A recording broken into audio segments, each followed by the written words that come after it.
Hey everybody, Chris here from Yardables and Bold Canyon Outdoors, and I got a little project in the pantry today. So recently, my family and I moved from the desert in Arizona back up to our family property in the Pacific Northwest. So now we've got a little farm going, we got our animals up here, we got a bunch of gardens, and now it's harvest and canning season. So we're putting together a bunch of stuff. We got salal jam, we've got some zucchini relish, applesauce, apple butter, all kinds of great stuff that we're canning. Now, we have these shelves, and they're much like any other normal shelf. They have these little pegs in them to make the shelves adjustable. Well, I'm kind of clumsy, so I always run the risk of knocking things off of shelves. Plus, up here in the Northwest, you never know. You might get a little shaking and rattling from an earthquake. So what we've decided to do is make these handy little bumpers to keep stuff from sliding off or from moving. It's really simple. It's really easy. It only takes a few minutes and a couple of tools, and I'm going to show you exactly how to do it.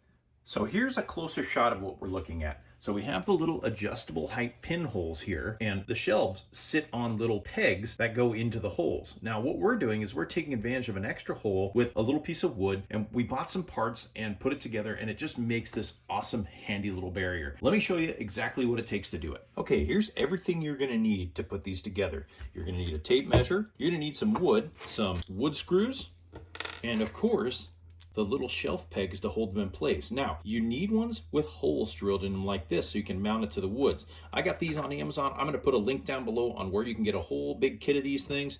And of course, you're gonna need a Phillips head screwdriver or a little tool like this to screw the screws in. So first things first, you're gonna wanna measure the space. So this space right here is right at 27 inches, but you do wanna take into account that these little shelf holders do have a little bit of space on the end. So this is actually going to be about 26 3/4 is what we're going to cut the wood to. All right, here's our piece of wood cut to 26 3/4.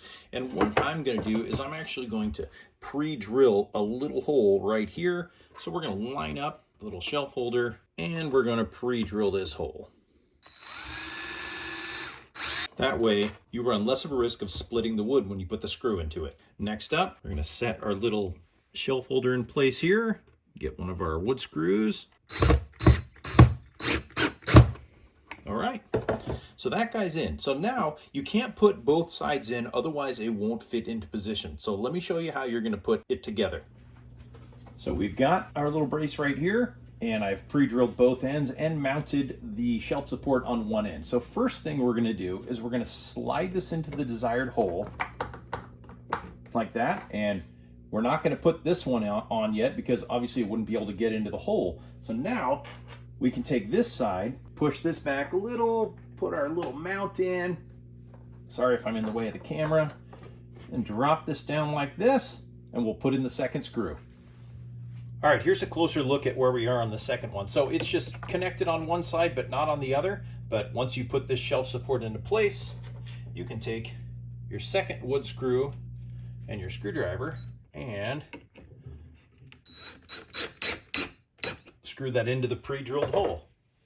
Now with both sides secure and in place, you just simply grab it, rotate it, and you're done. No screws are showing, nice clean setup. Your jars are secure, and you can easily set in whatever size jar you want. All right, guys, there you have it. So we've got 3 of these nice little barriers installed in the little pegs that come on the shelves, and now we don't have to worry about knocking jars off or an earthquake coming shaking them all out of place. So if you guys like what you've seen, definitely hit like, hit subscribe. We got lots of cool stuff coming here on the farm. And if you guys have any questions, comments, or concerns, definitely leave them below. Be glad to hear from you. But that's it for now. From the family pantry on the family farm on the tiny little island up in the Pacific Northwest, this is Chris signing off. Keep building, keep farming, and keep having a great day.